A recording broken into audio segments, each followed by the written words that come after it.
Good afternoon. In honor of Dr. John Nelson, a professor in the Department of Education, we have a corkboard outside the boardroom where all are welcome to share a remembrance or anecdote on the index cards that are provided. Please join me in a moment of silence to honor Dr. Nelson's commitment to UMBC, the Graduate Research Conference, and to his memory.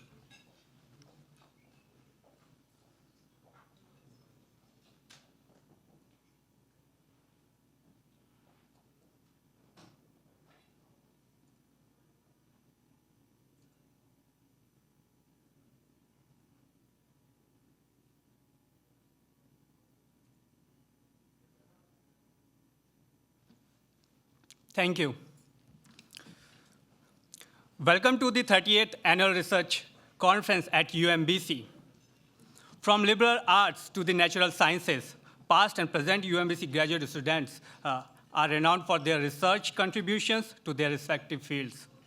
The 2016 GRC is a campus-wide event which provides the platform for graduate students across all disciplines to come together to share their research, network professionally, and engage in intellectual discussions on a multifarious scale. This year, we have organized a 3-minute thesis competition for the very first time, and we had 18 participants in the preliminary rounds, and 6 made it to the finals.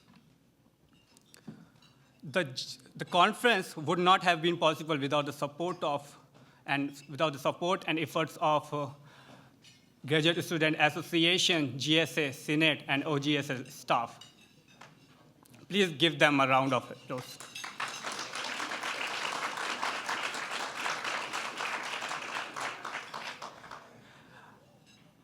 We have 105 presenters today and 250 attendees and still counting. I would like to give a special vote of thanks to the Career Center for organizing professional development workshops. Sincere thanks to the Graduate School for their guidance and feedback throughout the year. So we have MC for today's competition, Dan Miller from the GSA Executive Board. And now I would like to request the Vice Provost and Dean of the Graduate School and Associate Professor of Computer Science and Electrical Engineering to say a few words to graduate students. Please welcome Dr. Janet Rutledge.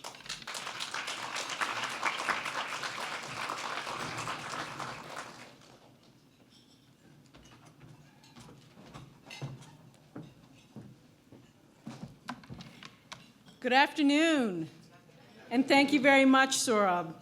This is a beautiful day, and I'm not just talking about the weather. I know we're all glad that spring is here, but this is a beautiful day because look at what we have here in this room. We have graduate students who have planned this conference. It's a conference planned and run by students for students, and that's a beautiful thing. The purpose of the GRC is to provide UMBC graduate students with the opportunity to present their research in an interdisciplinary setting to peers, faculty members, and the UMBC community. This conference is a critical event that adds to the academic richness of the entire university. Our first-class faculty and graduate students are very well reflected in today's proceedings. And I want to thank all of the reviewers for taking time out of your busy schedules to be here today for your students. Can all the reviewers who are here in the room please stand for applause?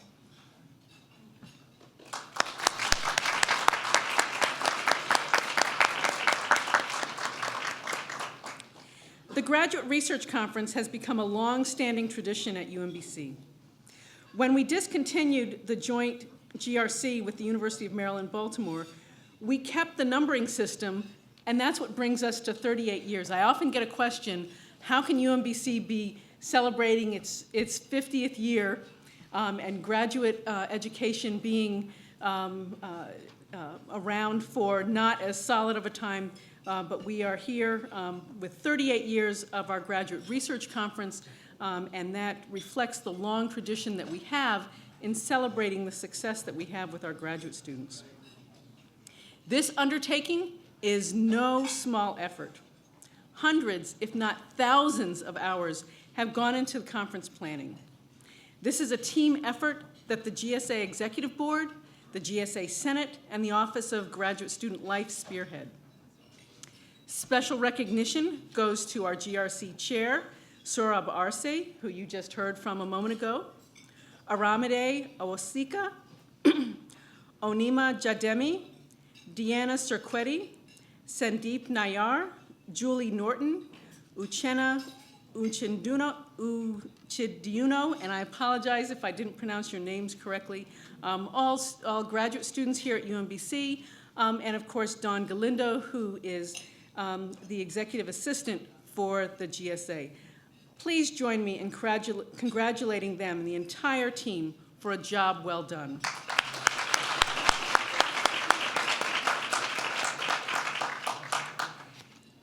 The Council of Graduate Schools, which is the professional society for graduate school deans, and the ETS, and those are the folks who run the GRE and the TOEFL, commissioned a group of corporate and university leaders to examine what we are currently doing and what we should be doing to guide graduate students toward their career goals. UMBC President Freeman Hrabowski was a member of this commission, and they produced a report called Pathways Through Graduate School and Into Careers. GSA has been an integral part of the conversation and planning for how UMBC is addressing the findings and recommendations in the reports. I'm proud of the positive responses we've gotten from across the campus, from faculty and staff in the academic departments, from our Career Center, from our Alumni Association, and from the Alex Brown Center for Entrepreneurship. The activities that have resulted from these partnerships have done a great job beginning to address the recommendations in this report. It is now both an honor and a pleasure for me to introduce to you Dr. Freeman Hrabowski, who has served as president of our university for 24 years. His transformational leadership is evident in every aspect of the university and is recognized across the country.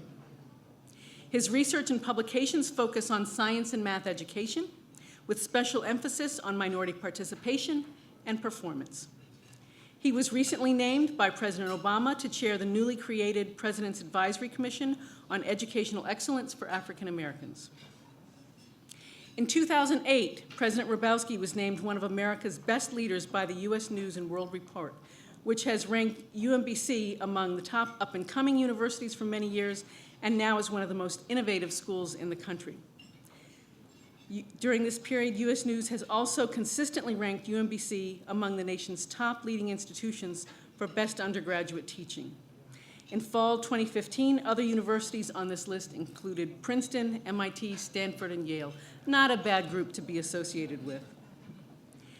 Time magazine named him one of America's 10 best college presidents in 2009 and one of the 100 most influential people in the world in 2012. His most recent book, Holding Fast to Dreams, Empowering Youth from the Civil Rights Crusade to STEM Achievement, describes the events and experiences that played a central role in his development as an educator and a leader.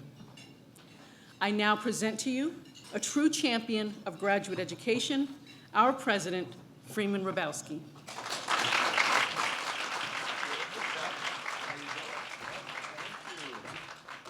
Thank you very much, Dean Rutledge. Good afternoon. How many of you in the room enjoy getting up and speaking in front of people? How many of you would say that you are very good at getting up and speaking in front of people? If you think you're really good, stand up. Let me see who you are. Nobody's standing. What you all didn't see was people were doing like this. They wanted me to see them saying it right. They don't want you to see them saying it. I begin that way because, what's so significant about this conference, and Dean Rutledge, Vice Provost, would want me to say this, is that this is an opportunity more than ever for you to present your results, to explain with clarity, but most important, to develop a sense of self that allows you to get up in front of people and speak with confidence. Because throughout your careers, people will be looking at you because you're going to be leaders. You're getting graduate degrees, PhDs, some of you in master's programs, and you'll be leaders, and people will expect you to do just that. I was speaking this morning to a group of legislators in Annapolis, and part of the conversation was about why it is important for UMBC to be a research university. Well, the challenge that academics face broadly, faculty, grad students, a college president, is that most people in not just our country, but throughout the world, don't really appreciate the significance of research, whether it's pure research, basic research, or applied research. And even when you tell them how something that started off as just curiosity has led to helping people in their lives, it takes a while before the general public or elected officials begin to really appreciate the value of that work, whether it is in public policy or in psychology or in broadly anything across disciplines, from the sciences to the humanities. And so you learn to do by doing. How many of you have had a chance to present at least 3 times since you've been at UMBC? Let me see your hands. How many of you have been getting better as you do it? What would you say? Have you had Dr. DeLuty evaluating you yet? It's to be very. Here's what I want you to think about. The more you do something and the more people give you feedback, the better you will become. The better you will become. I was in New York this week, and one of our graduates, who is now actually with an MFA in theater, is with an agent on the West Coast and an agent in New York, and he's constantly interviewing, really auditioning for sitcoms with the West Coast folks, with plays here. And he said something that was very interesting. He said, you know, as an actor, I have to understand that on most days I will be rejected for something. Think about it. That if I do 30 auditions and one of them comes through, I've done really well, okay? And he said what he's having to appreciate is that as he presents and does his best, many times he'll get a lot of feedback that can even be, the feedback can even be piercing, can be hurtful, but that feedback can make him better and tougher and stronger and prepare him for people who may or may not accept what he's doing and may give him a chance. Well, yours is not that bad. You're not going to be rejected every time. Mine, I'm told no every day. Did you know that? I am told no. I have to tell some people no about something, but I'm also told no every day because I'm asking somebody for money every day for the university. My line is a day without an ask is a day without sunshine. You get it? So watch your checkbooks, grad students, all right? I want that $10 you got. I'm kidding. But I'm also making another point, that as you present and you present your results, clarity is important, using simple standard English as much as you can, regardless of your discipline, so that beyond the people in the discipline, it's important for them to understand. But people will ask you, so what are you doing? What's the work that you're doing? The worst thing you can tell somebody is, it's too complicated to explain. Because if you say that, I'm going to say you don't really know what you're doing. Because the most amazingly gifted thinkers will tell you that the better you understand the complicated concept, whether it's in my area, math or stat, or it's in the social sciences or whatever, the more you've figured out language you can use to explain it to somebody totally away from your discipline. And one of our challenges in the research community is we've not done enough of that, and the public feels so separate from what we do that that's what those people do over there when they're really whatever, smart, whatever term they use. You want to be one of those people who can be a part of the bridge. Yes, to speak with confidence within the discipline, but then to represent your disciplines. Somebody who does that really well is my ACE fellow. The American Council on Education is a program for future senior leaders and college presidents. and they are chosen out of the faculty. And she is here this year from Harvey Mudd College in Los Angeles, in the Los Angeles area, in California. Do you say Los Angeles? Claremont, excuse me. She's from one of the Claremont colleges. Now, to put that in perspective, how many of you know Harvey Mudd College? If you don't, the average math SAT at Harvey Mudd is perfect, if that puts it in perspective, all right? They tend to be rather wealthy, not especially diverse, I must say, mainly guys, but it's like a liberal arts-oriented Caltech, Harvey Mudd. But Dr. Williams-Sanders, give her a hand, would you? She's a statistician, PhD. And I want to recommend to you her TED Talk. How many of you know what a TED Talk is? The Thought Leadership Talks? She has a TED Talk called Own Your Body's Data, and it's using her background in statistics and an experience she had when she was pregnant, if she and her husband were pregnant, and it's a fascinating, fascinating TED Talk. In fact, she's got over 1 million hits. Now, the only thing, as a grad student here, though, if you're registered at UMBC, you cannot watch her TED Talk until you watch my TED Talk, all right? You think I'm kidding, I'm serious, because I only have 800,000 hits. She's got 1 million hits, all right? Watch mine and get my numbers up towards her. But mine is on changing the culture of science. But the point, in a serious way, that I want to make is this. Even when I'm talking about my own research, which focuses on the fact that so many Americans don't do well in science and engineering, not just because of what they may know or not know, but because we in the academy assume that most people won't make it in science and engineering. We call the first year of science and engineering at the freshman level weed out courses. We accept the idea, if you think, we do that all the time. And for kids and students in all disciplines, the fact is, half of the students who start college in America do not graduate.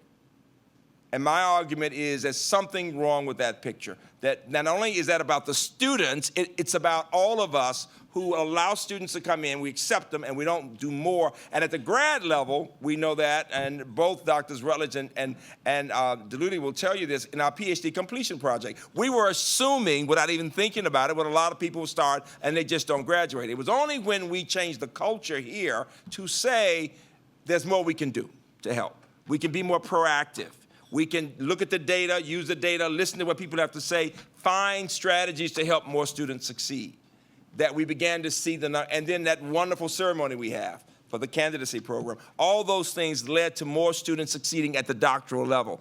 Why is that important? Because we want to be able to talk about what UMBC does to help you complete degrees, and number two, to prepare for the next level of professional development. And the most important advice I can give you is that right now, whether you're in a master's program or a PhD program, you want to talk to as many people on campus, faculty and others, about the possibilities for your future, of how your work relates to a career, okay? You don't want to wait until you're about to finish the dissertation to do that. Do that along the way. But the more experiences you have like this, the more opportunities to speak, to present, even to put a little humor in it, okay? Learn to smile. All of you are so high achieving. Learn to smile. Smiles will get you further than an A in a course. Did you get that? People want to know that people who have masters and PhDs can talk to regular people. The more you can do that, the more effectively you can do whatever you have to do. And so I challenge you, as I always do, to watch your thoughts. They become your words. Watch your words. They become your actions. Watch your actions. They become your habits. Watch your habits. They become your character. Watch your character, it becomes your destiny. Welcome and congratulations. Thank you.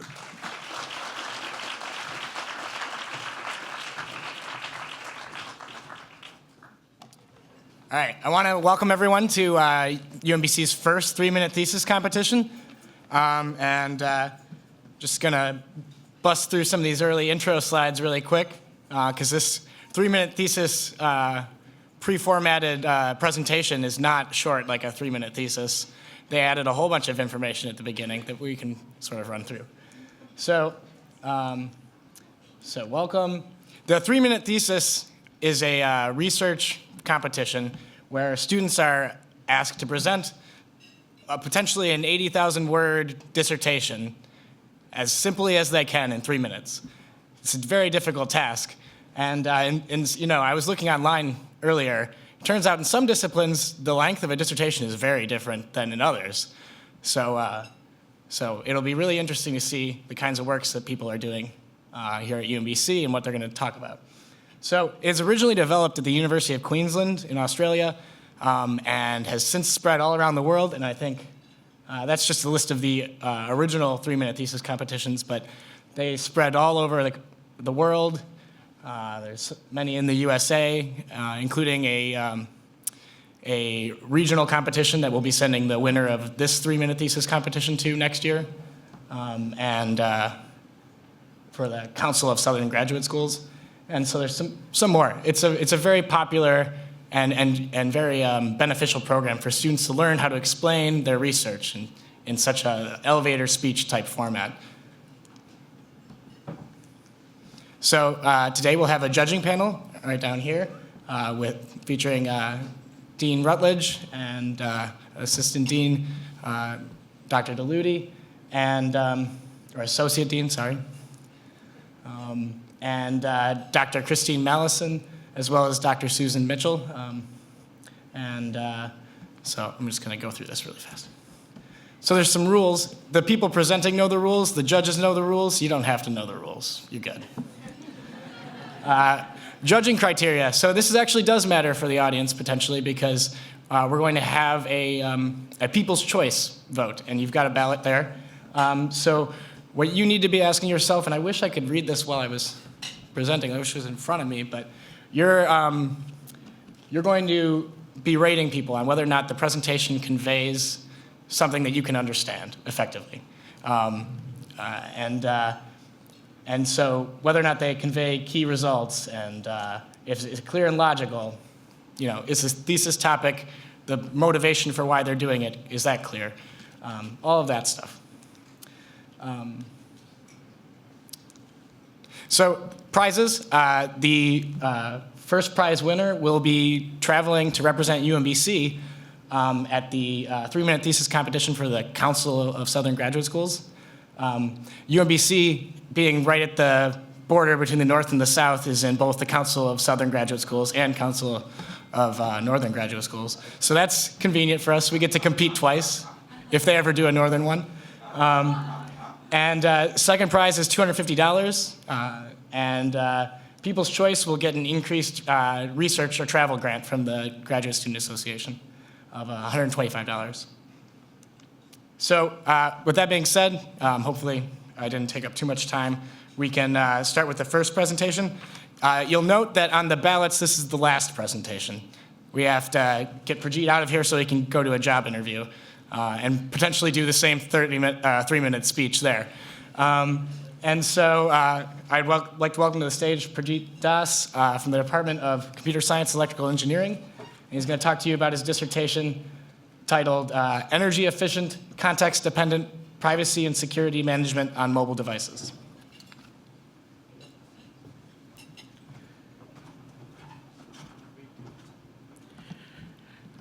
Good afternoon, everyone.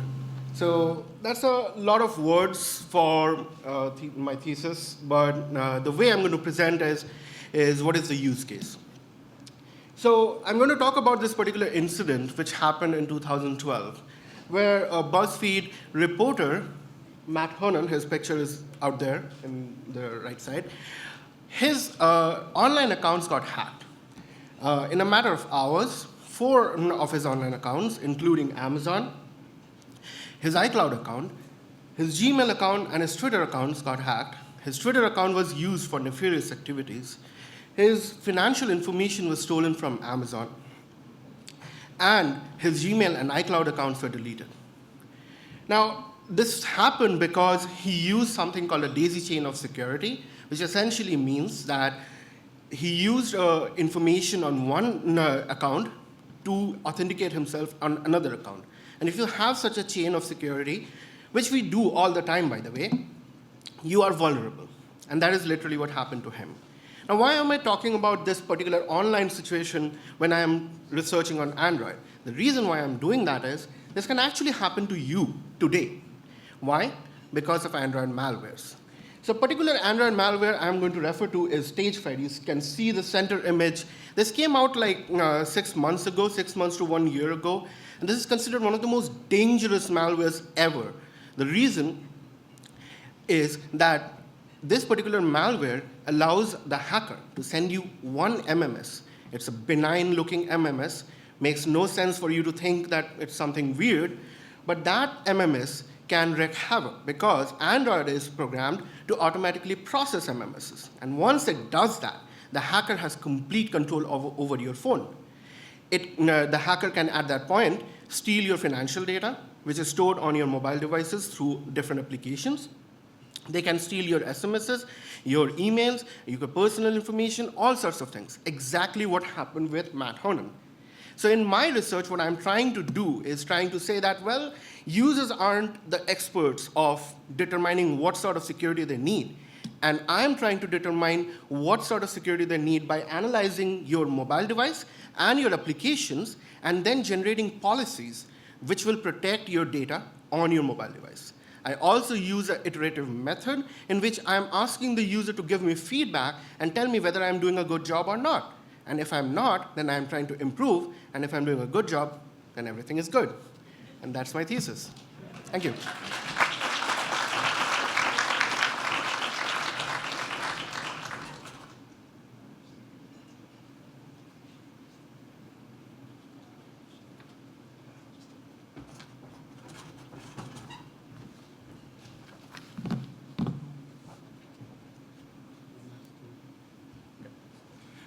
We're going to give the judges about 2 to 3 minutes to write some notes. And also, if you guys want to take notes, you don't have to, but you can. And remember, Brigitte is the last on the list, but he's the first presenter. All right, finish up some of your notes, and we're going to move on to the next speaker. The next speaker is Afsoon Sadine from Biological Sciences Department, and her dissertation is titled Identification and Characterization of Novel Regulators of Cell Migration. So I'll welcome Afsoon to the stage.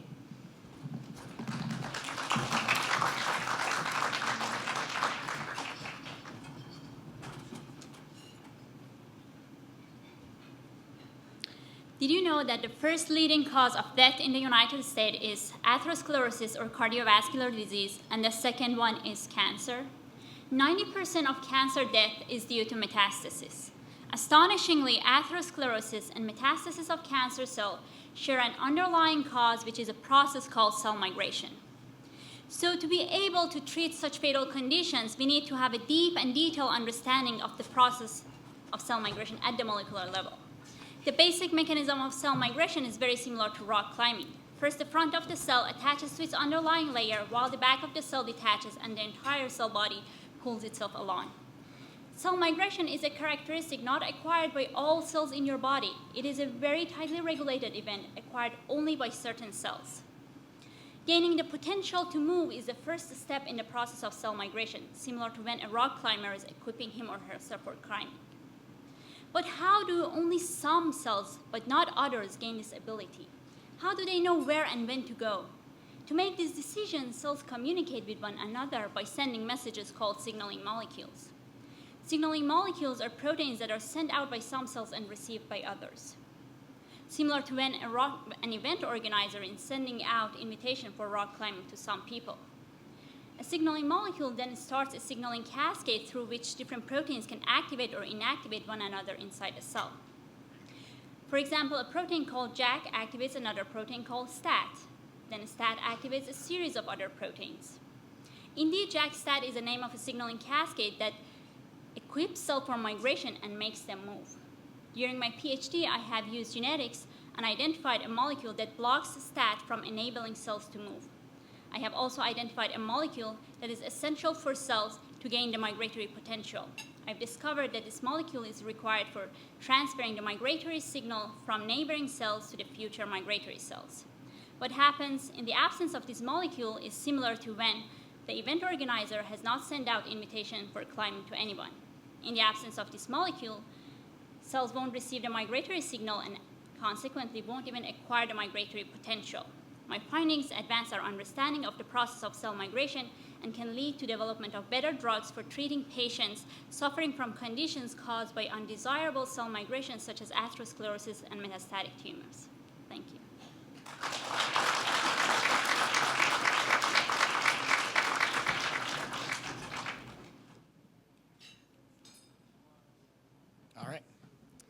right, and so now we're ready for the next speaker. So that is Kieran, who graciously allowed me not to pronounce her full name, from the Department of Biochemical and Environmental Engineering. And her dissertation is titled, "The Role of Dissolved Organic Matter on UV Transformation of Antibiotics in Agriculture Impacted Water." So I'll invite her up here, and she'll talk about what her work is.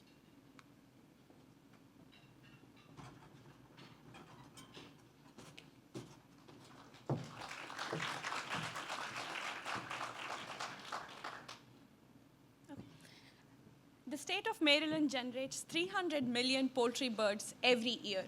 Now, 90% of these birds are raised in farms that practice intensive agricultural practices, such as the one shown in the picture. Now, because these birds are raised in very closed, confined conditions, poultry farmers have to use antibiotics to prevent the spread of disease within these birds. Now, one of the consequences of doing that is that they feed our birds at a very high dosage of antibiotics, and most of these antibiotics that are eaten by the birds are excreted without any change, straight into the manure of the poultry litter.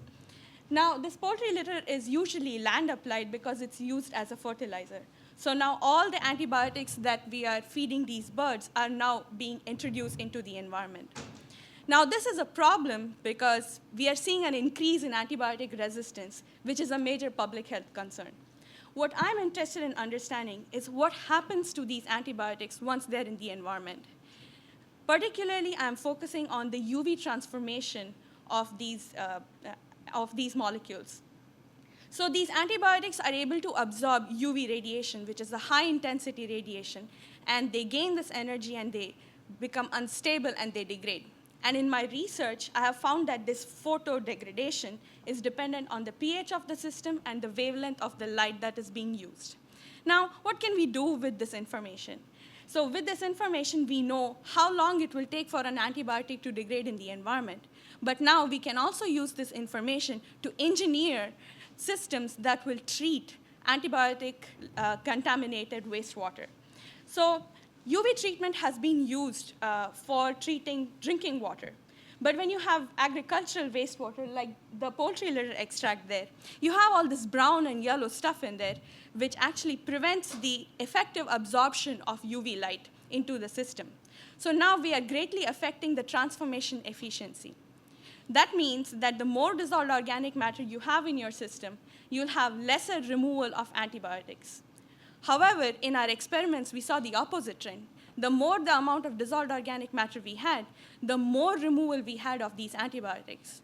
And when we looked deeper into it, we saw that this dissolved organic matter absorbs the UV light, and it now forms smaller but highly reactive species that can in turn react with the antibiotics and cause the removal of these antibiotics. So now we are able to use an existing UV treatment system to treat high dissolved organic matter matrices. And in this process, we are one step closer to improving agricultural practices and taking a step towards sustainability. Thank you.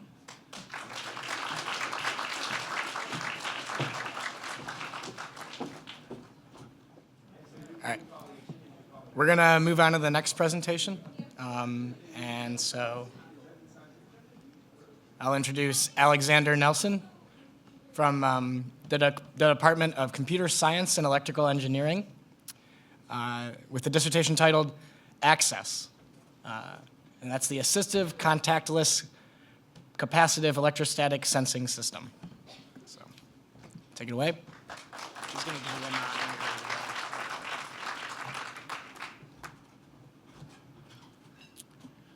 Upper extremity mobility impairment is a disability that's not often called by its name, but you know it when you see it. People with incomplete quadriplegia, MS, muscular dystrophy, ALS, anything that prevents a person from being able to use their arms for their intended functions. Usually it's a smaller amount of range of motion, but typically results in the past in the person unable to live independently in their own home environment, which is a big predictor of long-term sustainability. Being able to perform these kinds of, or being able to live independently only is allowed through the use of home health care through nurses or a family member Until recently, the use of cyberphysical systems and the Internet of Things have allowed assistive devices to step in and act on behalf of these individuals in terms of environmental control. These kinds of devices are often bulky, expensive, intrusive, or inaccurate. And if they are too big, they can even impede upon the person and make them feel as if it is calling too much attention to their disability, which often results in assistive technology abandonment.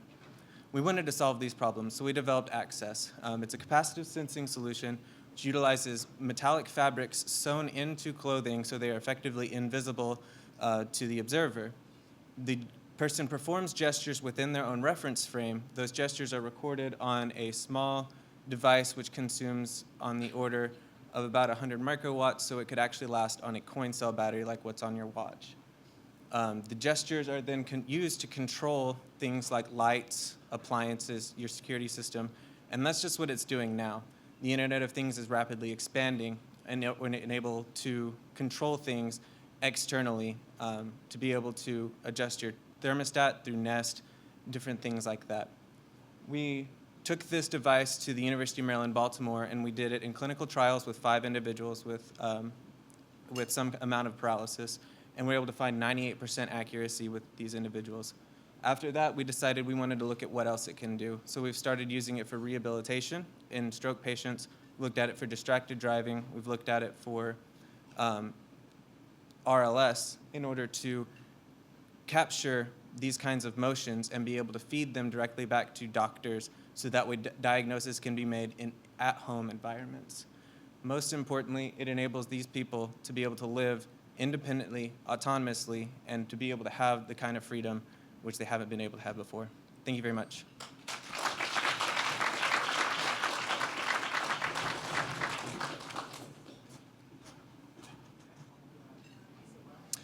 All right, so at this point, we're going to go on to the next speaker, and that is Preethi Somasundram from the Department of Biological Sciences, and she's going to be talking about melanopsin, a cloaked guardian of the retina and the body clock.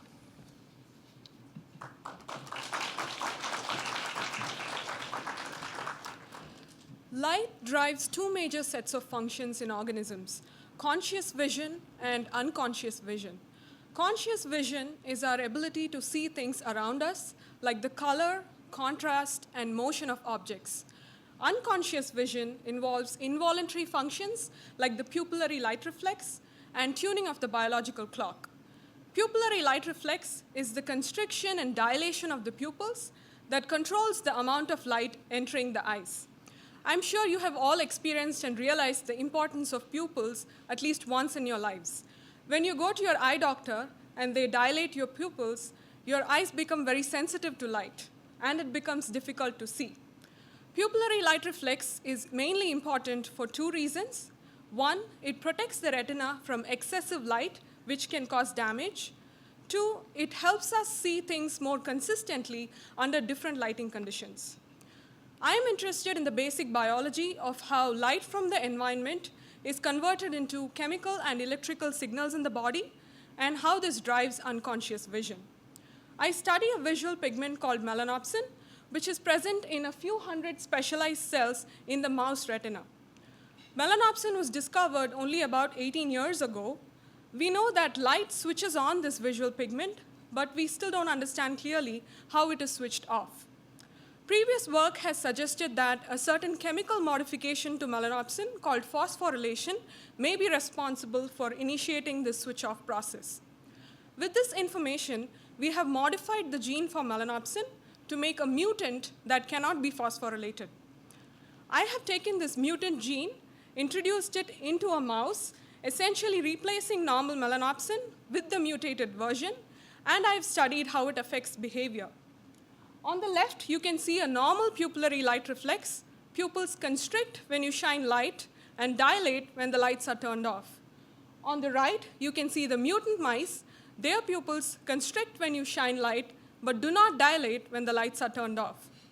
In addition to this behavior, I'm also studying how the biological clock of these animals are affected by subjecting them to an artificial jet lag.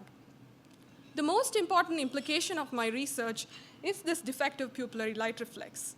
This suggests that melanopsin remains active in these animals for a much longer time, driving this constriction. This is because we have correctly targeted and cut off the deactivation process. In this project, I have taken simple genetic modifications at the molecular level into an animal and shown that it affects whole organism behavior.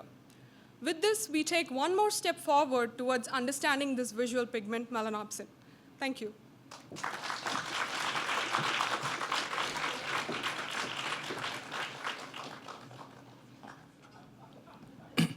All right, so we're going to move on to the last talk, and that will be Joshua Brown from the biochemistry department, and he's going to talk to us about his dissertation titled "The Characterization of the characterization of HIV 15 liter in its monomeric conformation using nuclear magnetic resonance."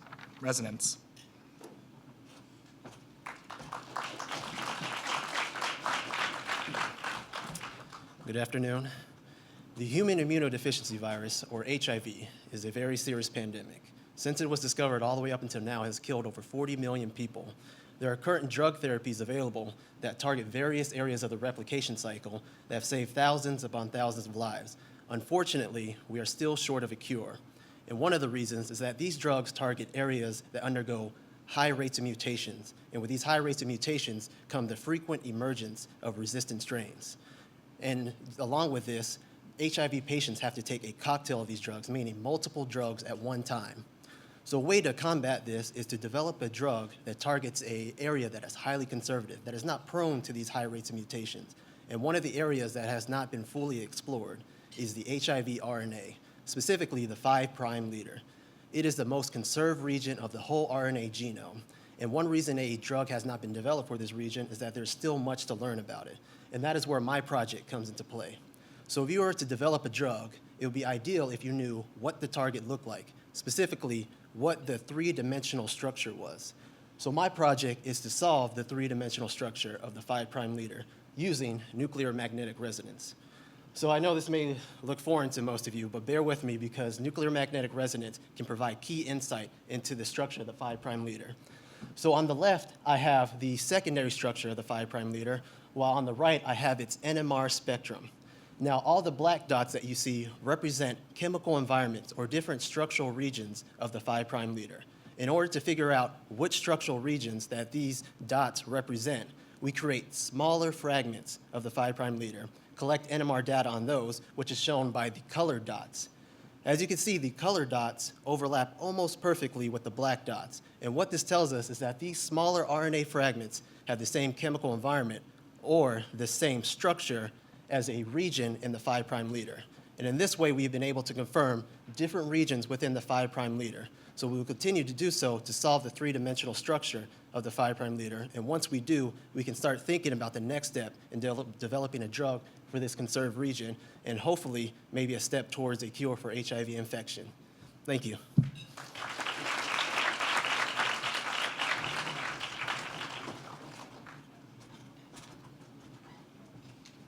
All right. So I just wanted to say that we'll announce the winners at the reception between 3:30 and 5:30. In the library on the 7th floor, we'll send you an email. You'll find out. Could you guys all give a vote of thanks for the judges? And thanks for being good participants and waiting while we figured out how to present this to you. I wanted to say everyone did a really great job. I was impressed by how many talks were 2 minutes and 30 seconds. It's like, nah, I don't want the other 30. Very impressive. So just for all of you, just for all the audience members, remember you've got your People's Choice ballot. So feel free to write on them who you would like to vote for. If you leave comments, I can get them to the presenters too. So if you want to leave comments for someone. And remember the judging criteria, I'll leave this slide up. Remember, Prajeet was first, not last.